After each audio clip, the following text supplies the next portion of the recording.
বাংলাদেশি সাংস্কৃতিক জোট বরিশালের আয়োজনে শহীদ মিনারে বুদ্ধিজীবী দিবস উপলক্ষে আলোচনা ও সাংস্কৃতিক অনুষ্ঠান ১৪ ডিসেম্বর বিকালে বৈষম্য বিরোধী ছাত্র আন্দোলন বরিশাল মহানগরের সহযোগিতায় অনুষ্ঠিত হয়।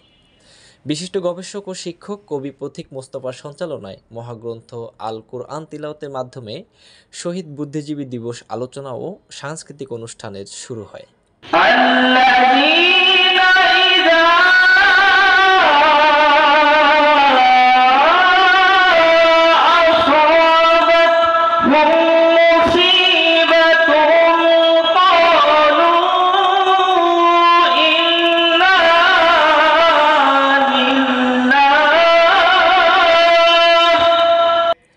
শেকড় সাহিত্য সংসদের সভাপতি কবি নয়ন আহমেদের সভাপতিত্বে মুখ্য আলোচক ছিলেন অমৃতুল আলদে মহাবিদ্যালয়ের ভারপ্রাপ্ত অধ্যক্ষ মাহবুবুল হক।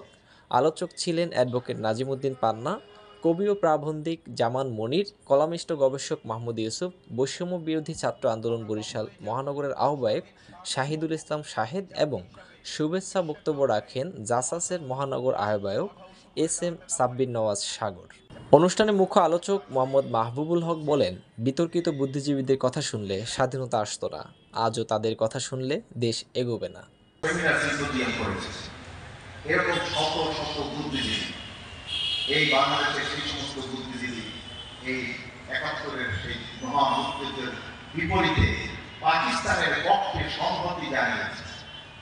কিন্তু ২০ বছর পরে এসে যখন ভোরের কাগজ এই ডক্টর শহীদ ইসলাম চৌধুরীরা লেখেন যে আমরা তো সেই সময় বলেছিলাম এই যে মিথ্যার আশ্রয়, সে আশ্রয় নিয়ে তারা আজ পর্যন্ত বেঁচে আছেন এবং এই দেশকে তারা একটি ফ্যাসিবাদের জন্ম দিয়েছেন। কলামিস্ট ও গবেষক মাহমুদ ইউসুফ বলেন, গত ৫৩ বছরে বুদ্ধিজীবী হত্যাকাণ্ডের কোনো সঠিক বিচার হয়নি। নতুন করে সঠিক তদন্তের মাধ্যমে দোষীদের বিচারের কাঠগড়ায় দাঁড় করা যাবে।